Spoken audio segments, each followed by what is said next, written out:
2009, rice import to true Benin Republic that eventually land here was under $2 billion, $0.2 billion, about $200 million between 2001 and 2009 on annual average. And during the same period, frozen chicken, we spent about, which the import through Benin Republic was less than about $100 million. I look at this period between 2001 and 2009. This appeared to coincide with President Obasanjo to Yaradua.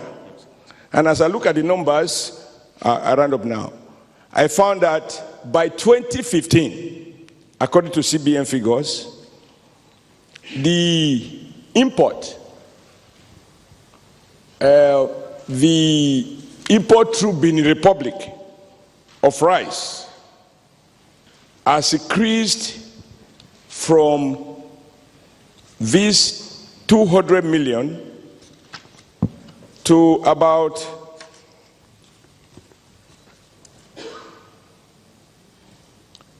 just allow me to make this point and I will be done, because I think it's very revealing.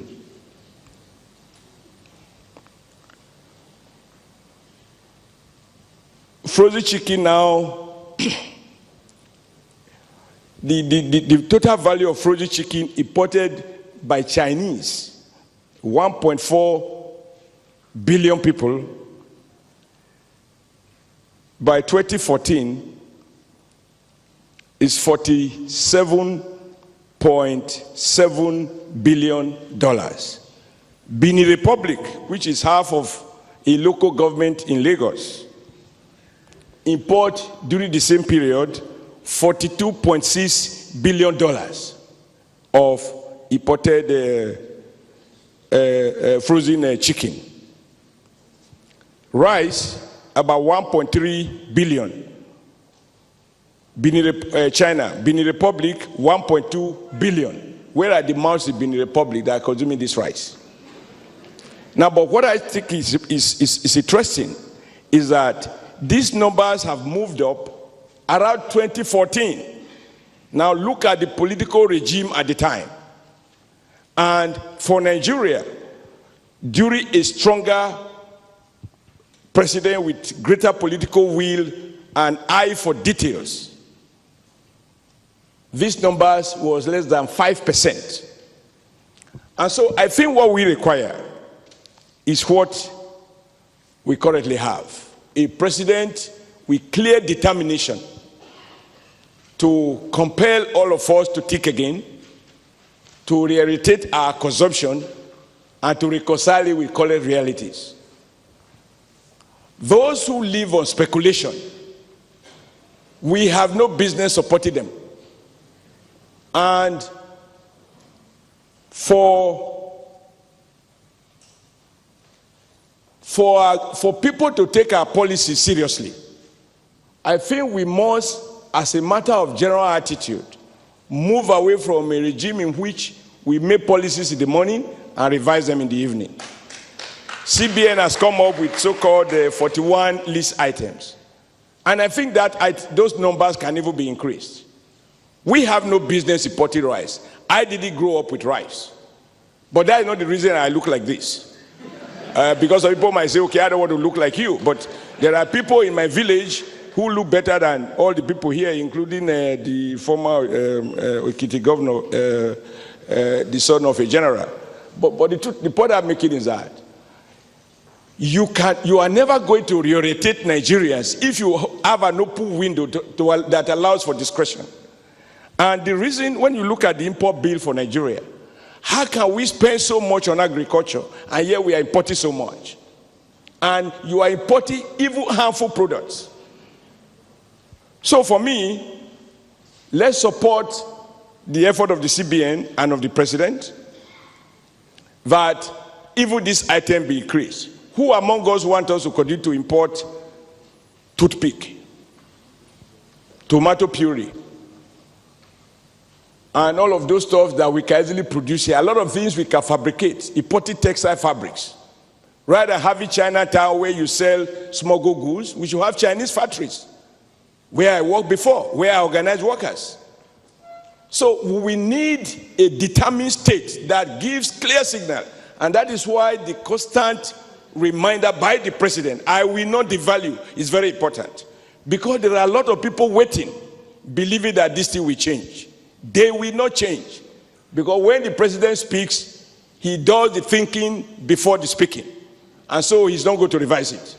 So let people reconcile themselves to the reality that the days are gone when a phone call to CBN, things will move. And I want us to also appreciate that we are not dealing with real demands of goods and services. A lot of the money that was stolen for election purposes, stolen in Naira, was converted to dollars. If you follow the narrative in newspapers, you will see how somebody got, or at least allegedly got $400 million, 400 million Naira, went to the market to buy $2 million, give to a young lady to go and keep somewhere. All of that in the books we translate to demand and pressure on Naira. This is artificial. It is speculation. It is the accruals from corruption, from rent, and therefore they are not the result of legitimate economic transaction, and therefore public policy cannot be formed by such corrupt practices. So in conclusion, therefore, I believe that a drug that you administered on your child in 1986, if it didn't cure the child, to bring exactly the same drug in 2016 would be foolish. Because we were told Naira, when I was going to school in the UK, I bought my traveler check, a banker check at the Barclays Bank. For my BAT, it was £1 was £1 12 kobo. £1 12 kobo. These whiz kids told us that when we devalue, everything will change. From 1 to 1. Today, even the official rate of 198 to 1. If we were to now talk with us ourselves, what have changed? So I want Nigerians to appreciate that no pain, no gain. And we have a new government. It's come out with a new policy. We should support the government. We should watch and allow and see how things play out.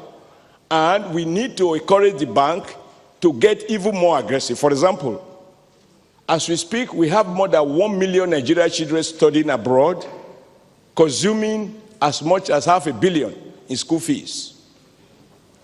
Some of us are sending our children to attend private primary schools, secondary schools. We have enough secondary schools in Nigeria. Even in Lagos here, there are some you pay as much as 300,000. So we have good schools. But it has become an elite, a status symbol. Oh, my kids are studying in social primary school in London. If you must do that, I will submit that CBN should not fund that. Don't provide money for those who want to do such things. And in any case, there have been debate about let everybody who is in government ensure that the children are trained here. Fine. One way to do that is to remove school fees. So that if we want our children to have good schools, and we no longer can afford it, all of us in the bureaucracy and the political leadership, we will ensure that Nigerian universities are well funded. Now, there is a huge chunk that is going on foreign medical trip, which they call medical tourism. And it translates to billions of dollars in a year. I will also submit that CBN should remove this from the item that should be funded, so that those of us in government, if we can't afford the whatever market rate, we will ensure that our hospitals function. Human behavior has to be conditioned by public policy. So, Frank, I know I've exceeded my time, but there are a lot of issues here. I'm going away with this word. If devaluation was an answer, from 1 to 1, we didn't find the answer. From 1 to 8, we didn't find the answer. By 1999, from 1 to 100, we didn't find the answer. Soludo, with all due respect to him, told us he was going to peg the naira at 125 naira to the dollar. And he rolled out economic statistics to celebrate that. Some Nigerian job parties, some say, no, you can't do it by law. From that 125, we are now at 200. Nigeria has not been delivered. Looking at our import bills, they have not shrunk. If anything, as you devalue, so your import is increasing. I suspect that a lot of people believe more devaluation will come once you start the process, and therefore they stockpile and they move out. Many things went wrong such that you have more dollar in circulation than naira. For you and I who are in politics, you want money to pay your agents, the bank tells you, sorry, there is a cashless policy. But this cashless policy did not affect the availability of raw dollars in the pocket of ordinary Nigerians. I think the bank need to do a more comprehensive work. President Buhari should provide a robust political leadership.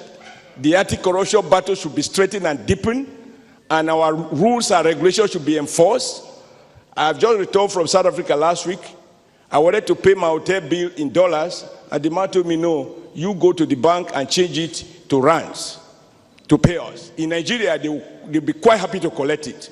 So all of those illegalities, by the time you add them together, they explain the contradictions, the gap between the real thing. In other words, whereas in other countries you are dealing with supply and demand of real goods, here you are dealing with speculators and the insatiable appetite of people who spend not because they work hard, but because they have access to dollars. So we must defend the naira. Buhari's position is viable, and CBA governor and his team should do everything possible to put speculators out of business and compel Nigerians to live within our means. Thank you very much.